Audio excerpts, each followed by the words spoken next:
Welcome to Thought for Shabbat for Friday, July 18th. In this week's Torah portion, known as Pinchas, God instructs Moses and Eleazar, the high priest, to conduct a census of the Israelite people. This is actually the second census in the book of Numbers, the first happening right at the beginning. Now that the Israelites have wandered the wilderness for 40 years, they must once again take stock and know who they are as a people, how many people they are, as they finally prepare to enter the promised land. And as part of the census in this week's portion, we are told the names of the tribes, how many people are in the tribes, and the ancestral family names that are part of these tribes. Notably, God actually instructs Moses and Eleazar to count all of the males 20 years or older in each tribe, as this will give a sense of who is eligible to bear arms. And yet, as part of the descendants of the tribe of Asher, the Torah tells us this week that the name of Asher's daughter was Sarah.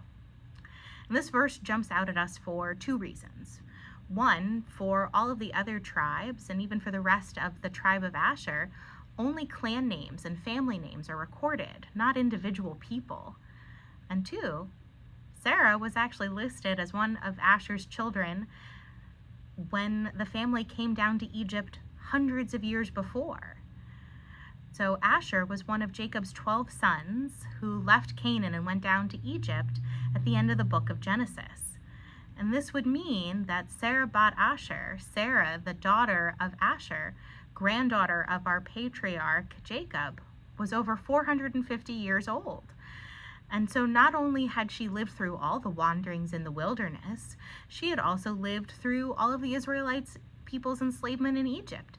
In fact, she even lived through the period in time when her uncle Joseph was still second in command in Egypt.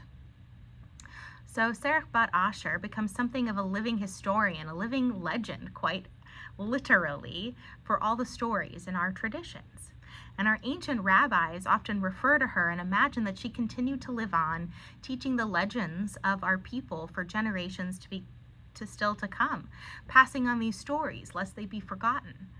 In fact, in one story, Sarah reminds Moses of where her uncle Joseph was buried, because Jacob's children and grandchildren had promised Joseph that he would be returned to the promised land and buried there once they finally returned.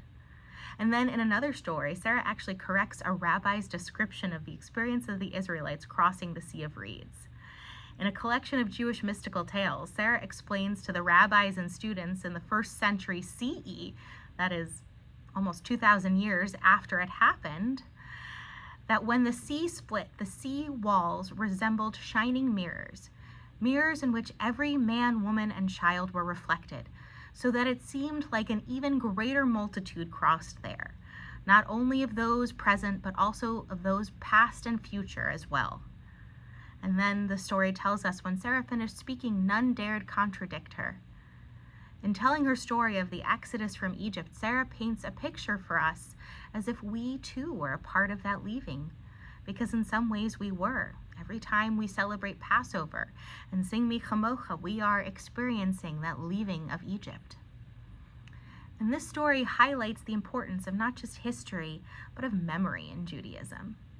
Sarah bat Asher is sharing with us her memories, and from that we can begin to see ourselves in the experiences of our ancient ancestors, and all the more so to begin to make new lessons from these ancient experiences.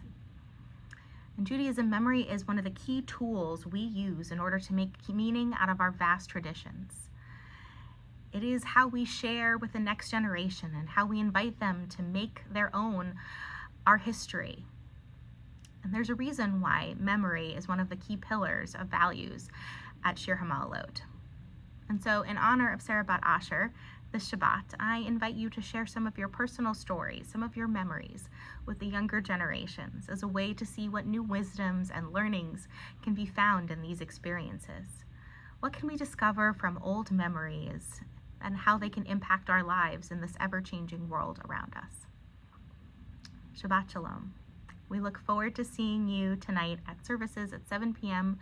for Jew IQ, all that you need to know to be a literate Jew.